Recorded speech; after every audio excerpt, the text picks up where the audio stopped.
Bienvenue sur la chaîne La Voix des entrepreneurs africains. Cette chaîne est dédiée aux acteurs et entrepreneurs africains soucieux de développer l'Afrique. Dans cette chaîne, nous allons recueillir et partager des conseils pratiques et des idées neuves pour se lancer et réussir dans l'entrepreneuriat.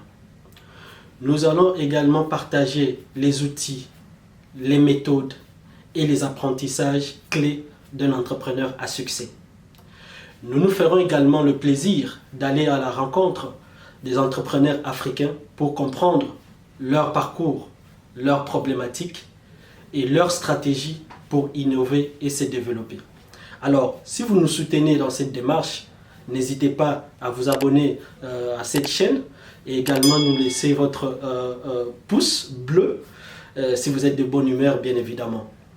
Et aujourd'hui, nous allons interagir avec mon collègue qui est juste en arrière, c'est un fantôme, et il va pouvoir interagir avec moi sur un sujet qui nous porte vraiment à cœur. C'est un sujet intéressant qui porte toujours sur le business. Nous allons parler plus sur le business des taxis en République démocratique du Congo. Ben oui, en République démocratique du Congo. Oui, comme l'a dit mon ami Kamba, on va parler de business des taxis. La chaîne déjà, ça s'appelle La Voix des entrepreneurs africains. Pas pour rien, pour permettre à tous les Africains de pouvoir partager leur expérience. Donc je ne vais pas reprendre ce que vient de dire mon ami. Donc déjà, Kamba va nous expliquer la marque du véhicule, le choix de la marque du véhicule, le modèle du véhicule, aussi quelles sont les charges qui sont liées à ces véhicules, en même temps aussi tout ce qui a trait avec le versement, ça va rapporter combien, parce qu'on investit, ben oui, mais ça doit rapporter quelque chose. Kamba, je te laisse un peu la parole pour que tu nous expliques. Déjà, vous allez peut-être vous poser la question pourquoi nous avons choisi la République démocratique du Congo. D'ailleurs, on va pouvoir parler aussi d'autres pays africains, parce que nous sommes des Africains. Et premièrement, d'abord, je vais pouvoir commencer par cette citation du présidente tanzanienne. Tout récemment, elle a dit que le marché en République démocratique du Congo, le marché est tellement grand et vaste. Et d'ailleurs, tout le monde, chaque pays creuse son chemin pour l'inonder. Ça dit déjà quelque chose. C'est très important ce passage. Ça montre déjà qu'en République démocratique du Congo, il y a quand même des opportunités d'entreprendre, des opportunités d'affaires. Oui, effectivement, on peut les voir lorsqu'on circule dans la ville de Kinshasa ou de Lubumbashi. Exactement. Ou à Kasumbalé. On peut bien voir qu'il y a des Tanzaniens qui investissent chez nous, des Indo-Pakistanais, ainsi que tous les Chinois qui sont venus. Mais il y a peu de Congolais qui investissent. Pourquoi on n'arrive pas à les faire correctement? On ne peut pas rester derrière en disant toujours qu'on n'a pas de financement, mais faisons quelque chose. Avec les peu qu'on a, on peut commencer déjà à lancer le business des taxis. Exactement, exactement. Nous avons choisi un territoire, nous avons choisi une ville qui s'appelle Kasumbalesa. Kasumbalesa, c'est dans la province du Haut-Katanga, c'est en République démocratique du Congo.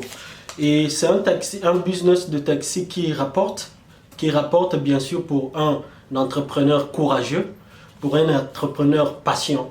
Parce que c'est au bout de plusieurs années, de quelques années, ou bien je peux même dire très précisément, au bout de la deuxième année que vous allez pouvoir toucher du cash flow. Vous allez voir que vous allez gagner quelque chose. Là, précisément, on va toucher plus. Il y a une marque, un modèle de voiture, ça s'appelle Toyota Probox. Toyota Probox, ça peut vous rapporter. Ça peut vous rapporter beaucoup plus. Donc là, vous allez pouvoir, on va pouvoir vous détailler. Et puis, nous allons laisser juste en description un lien qui va vous donner un modèle par rapport au calcul, par rapport au prévisionnel que nous avons prévu.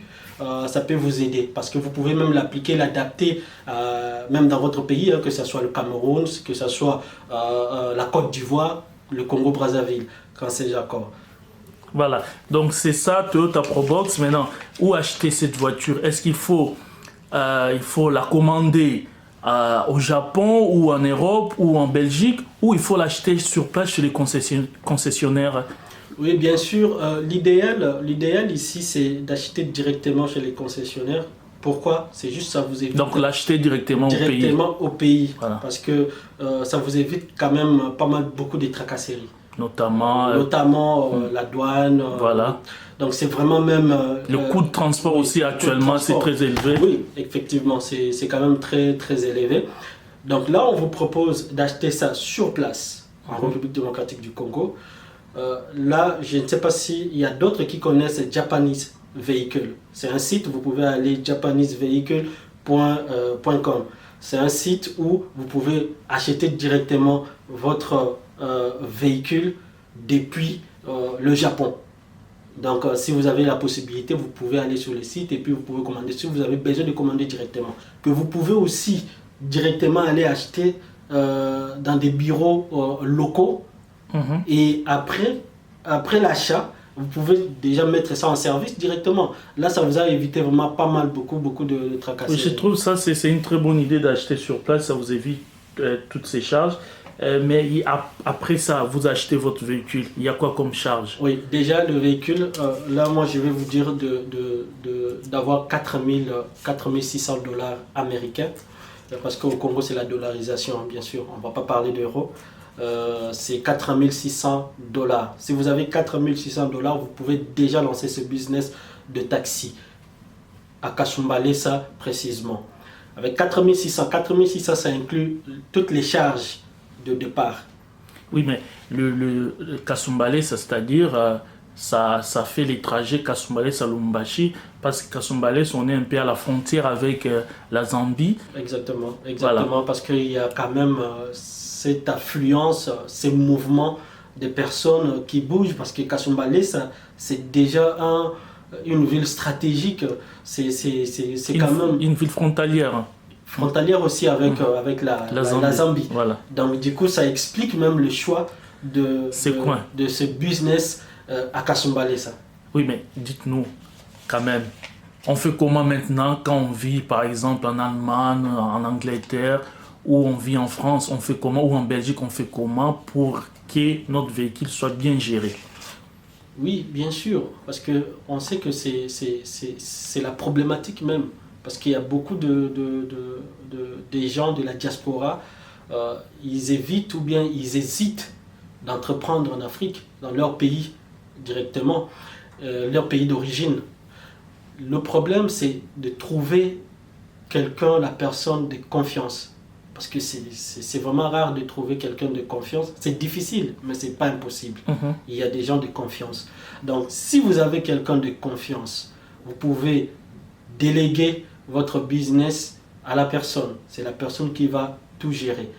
Donc, vous allez contrôler toujours à distance, bien sûr, mais il vous faut quelqu'un sur place de confiance pour que ce business puisse marcher.